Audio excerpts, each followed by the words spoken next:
வணக்கம். இது தமிழரின் மதிய பிரதான செய்திகள். முதலில் தலைப்புச் செய்திகள். வெள்ளை கொடியுடன் சரணடைந்தவர்களின் படுகொலை, அரசுக்கு அழுத்தம். வடக்கில் நாளை 24 மணி நேர வேலை நிறுத்தத்தில் குதிக்கும் தாதியர்கள். அரசாங்கத்தின் சாதனைகளில் முழு திருப்தி இல்லை, ஆளும் கட்சி பாராளுமன்ற உறுப்பினர் கருத்து.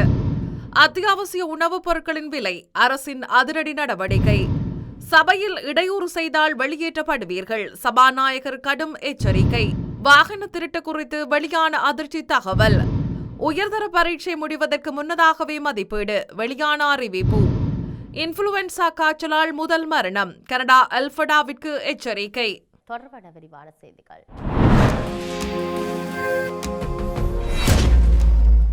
சரத் பொன்சேகாவை ஒரு சாட்சியமாக மாற்றி வெள்ளைக்கொடியுடன் சரணடைந்தவர்கள் படுகொலைகள் தொடர்பில் இந்த அரசாங்கம் உடனடியாக ஆராய வேண்டும் என தமிழரசுக் கட்சியின் மட்டக்களப்பு மாவட்ட நாடாளுமன்ற உறுப்பினர் ஞானமுத்து ஸ்ரீனிசன் தெரிவித்துள்ளார். நாடாளுமன்றத்தில் திங்கட்கிழமை நடைபெற்ற 2026 ஆண்டிற்கான வரவு செலவு திட்டத்தின் 2ஆம் வாசிப்பு மீதான 2ஆம் நாள் விவாதத்தில் உரையாற்றும் போது அவர் இதனை குறிப்பிட்டார். இந்த நாட்டில் புரியோடி போயுள்ள தேசிய இனப்பிரச்சினை தீர்க்கப்பட வேண்டும். இது தீர்க்கப்படுவதும் வரவு செலவு திட்டத்திற்கு சாதகமாகவே அமையும். இது தீர்க்கப்பட்டால் 2009ஆம் ஆண்டு யுத்தம் முடிவடைந்து தற்போது 16 ஆண்டுகள் நிறைவடைந்துள்ளன. ஐநா மனித உரிமைகள் பேரவையில் 2012ஆம் ஆண்டு காலப்பகுதியில் பொறுப்புக்கூறல் என்ற விடயத்தை கையில் எடுக்க வேண்டும் என சொல்லப்பட்டது. அந்த அடிப்படையில் பார்க்கும்போது இந்த இறுதி யுத்தத்தில் மனித பேரவலம் இடம்பெற்றது, மனித உரிமை மீறல்கள் இடம்பெற்றன. இதற்கு அரசு பொறுப்பு கூற வேண்டும், உண்மைகளை கண்டறிய வேண்டும், பரிகார நீதி வழங்க வேண்டும், மீண்டும் இவ்வாறான அவலங்கள் ஏற்படாது தடுக்க வேண்டும் என்ற கருத்துக்கள் சொல்லப்பட்டன. ஆனால் இன்னும் அந்த விடயங்கள் நிறைவேற்றப்படவில்லை. நாட்டின் பொருளாதாரத்தோடு இந்த பிரச்சினைக்கு நெருக்கமான தொடர்பு இருக்கின்றது என்றும் அவர் தெரிவித்தார். வடக்கு மாகாணத்தில் நாளை காலை முதல் 24 மணி நேர அடிகால வேலை நிறுத்த போராட்டத்தை நடத்த அரசு தாதியர் உத்தியோகத்தர்கள் சங்கம் தீர்மானித்துள்ளது. வடக்கு மாகாணத்தில் உள்ள வைத்தியசாலைகளில் பணிபுரியும் தாதிய உத்தியோகத்தர்களுக்கான வருகை மற்றும் புறப்படல் பதிவுக்காக ஏனைய ஊழியர்களுடன் சேர்ந்து ஒரே கையொப்ப பதிவு புத்தகம் பயன்படுத்தல் என்ற வடக்கு மாகாண சுகாதார சேவைகள் பணிப்பாளரின் முடிவுக்கு எதிராக குறித்த போராட்டம் நடைபெறவுள்ளது. வேலை நிறுத்தம் நாளை காலை 7 மணிக்கு ஆரம்பித்து நாளை மறுநாள் காலை 7 மணிக்கு முடிவடைய உள்ளது. இது தொடர்பில் அரசு தாதியர் உத்தியோகத்தர் சங்கம் வெளியிட்ட அறிக்கையில் கூறப்பட்டுள்ளது. வடக்கு மாகாணத்தை தவிர ஏனைய மாகாண சபைகளிலோ அல்லது மத்திய அரசாங்கத்தின் வைத்தியசாலைகளிலோ சுகாதார நிறுவனங்களிலோ இத்தகைய நடைமுறை அமுலில் இல்லாததால் வடக்கு மாகாணத்தில் மாத்திரம் இது தன்னிச்சையாக அமுல்படுத்தப்படுவது பாரதூரமான பிரச்சினையாகும். தாதியர்கள் 24 மணி நேரமும் சேவையில் ஈடுபடுகின்றனர். சாதாரண கடமை நேரங்கள், மேலதிக கடமை நேரங்கள், வாராந்த ஓய்வு நாட்களில், அரசாங்க பொது விடுமுறை நாட்கள் போன்ற ஒன்றுக்கொன்று வேறுபட்ட கொடுப்பனவுகளுக்கு அடிப்படையாக அமையும் கடமைகளை அவர்கள் செய்கின்றனர். தற்போதுள்ள சேவை தேவைகள் காரணமாக கிட்டத்தட்ட ஒவ்வொரு தாதியரும் இந்த கடமைகளில் ஈடுபட வேண்டியுள்ளது. அத்தகைய சிக்கலான சூழ்நிலைகளில் கொடுப்பனவுகளுக்கான தெளிவான உறுதிப்படுத்தலுக்காக சாதாரண கடமைகளுக்கு மேலதிகமாக செய்யப்படும் கொடுப்பனவுகளுக்கு அடிப்படையாக அமையும் ஏனைய ஒவ்வொரு கடமை நேரங்களுக்கும் தனித்தனி வருகை பதிவு ஏடுகளை பேணுவதற்கு சுற்றறிக்கையின் மூலம் அறிவுறுத்தல்கள் வழங்கப்பட்டுள்ளன.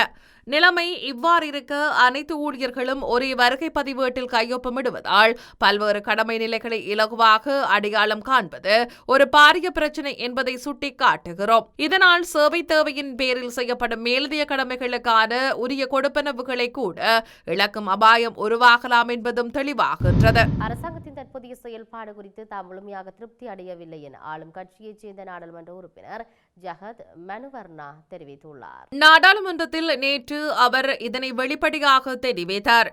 எங்களால் மக்களின் அனைத்து எதிர்பார்ப்புகளையும் பூர்த்தி செய்ய முடியவில்லை என்றாலும் சாதனைகளை பெறுவதற்கு இன்னும் கால அவகாசம் இருக்கிறது.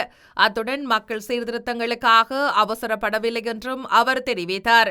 மேலும் அடுத்த ஆண்டு எங்கள் அரசாங்கம் எவ்வாறு செயற்படுகிறது என்று நாங்கள் காத்திருத்து பார்ப்போம் என்றும் அவர் குறிப்பிட்டார்.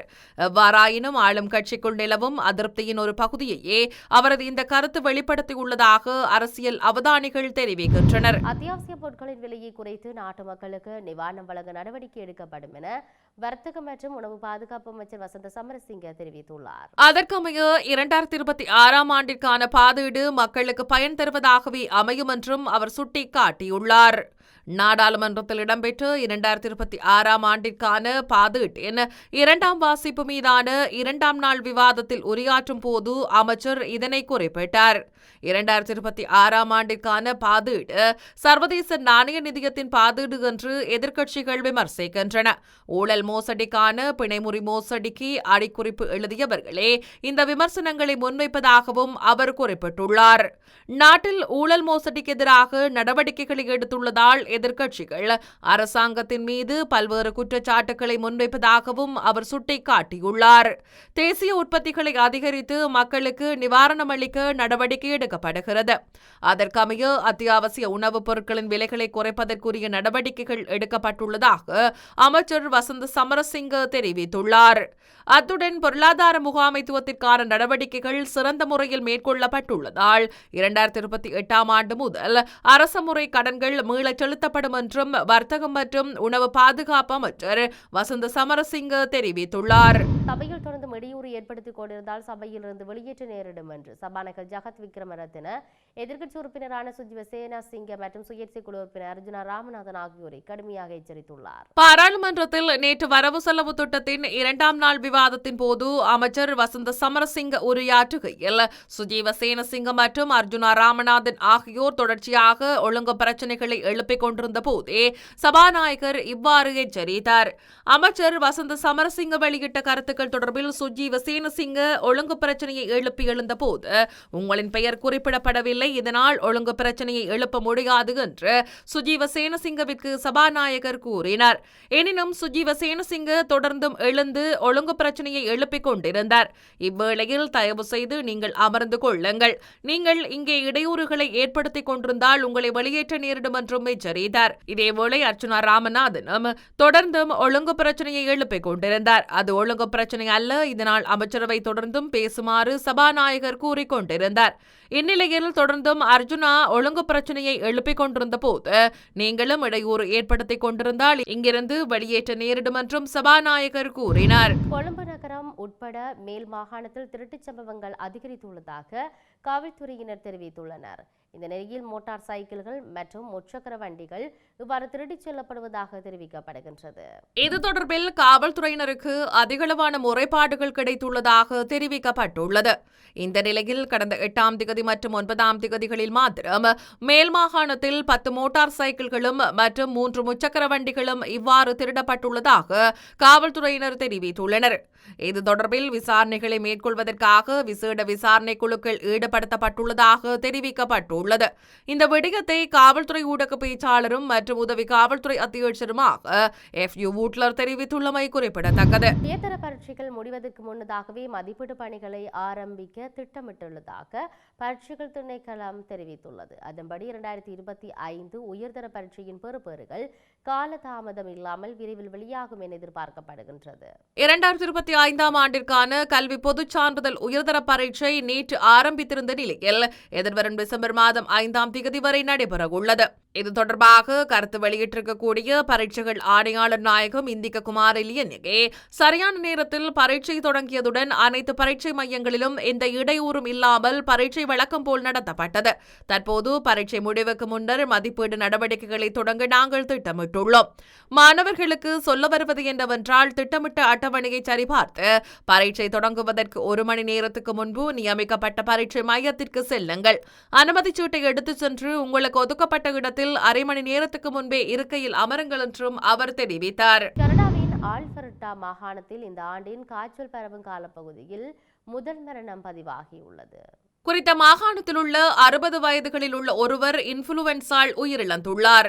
முன்னாள் தலைமை மருத்துவ அதிகாரியான வைத்தியர் ஜேம்ஸ் டால்ஃபோர்ட் தற்போது காய்ச்சல் பரவும் காலநிலை முழுவீச்சில் தொடங்கியுள்ளதாகவும் கடந்த ஆண்டு ஒரு தசாப்தத்தில் இல்லாத அளவுக்கு மோசமாக இருந்த நிலையில் இந்த ஆண்டும் கடுமையான சவாலை ஏற்படுத்தலாம் என்றும் எச்சரித்துள்ளார். மேலும் இதுவரை 100க்கும் மேற்பட்டோர் மருத்துவமனையில் அனுமதிக்கப்பட்டுள்ளனர் என்றும் 8 நோயாளிகள் தீவிர சிகிச்சை பெற்றுள்ளனர் என்றும் அவர் குறிப்பிட்டார். மீண்டும் தலைப்புச் செய்திகள். வெள்ளைக்கொடியுடன் சரணடைந்தவர்களின் படுகொலை, அரசுக்கு அழுத்தம். வடக்கில் நாளை 24 மணி நேர வேலை நிறுத்தத்தில் குதிக்கும் தாதியர்கள். அரசாங்கத்தின் சாதனைகளில் முழு திருப்தி இல்லை. ஆளும் கட்சி பாராளுமன்ற உறுப்பினர் கருத்து. அத்தியாவசிய உணவுப் பொருட்களின் விலை, அரசின் அதிரடி நடவடிக்கை. சபையில் இடையூறு செய்தால் வெளியேற்றப்படுவீர்கள், சபாநாயகர் கடும் எச்சரிக்கை. வாகன திருட்டு குறித்து வெளியான அதிர்ச்சி தகவல். உயர்தர பரீட்சை முடிவதற்கு முன்னதாகவே மதிப்பீடு, வெளியான அறிவிப்பு. இன்ஃபுளுவென்சா காய்ச்சலால் முதல் மரணம், கனடா அல்பர்டாவிற்கு எச்சரிக்கை. இத்துடன் தமிழ் வீட்டின் மதிய பிரதான செய்திகள் நிறைவு பெற்றன. உடனுக்குடன் செய்திகளை அறிந்து கொள்ள தமிழ் வின் என்ற யூடியூப் பக்கத்தினூடாக இணைந்திருங்கள். வணக்கம்.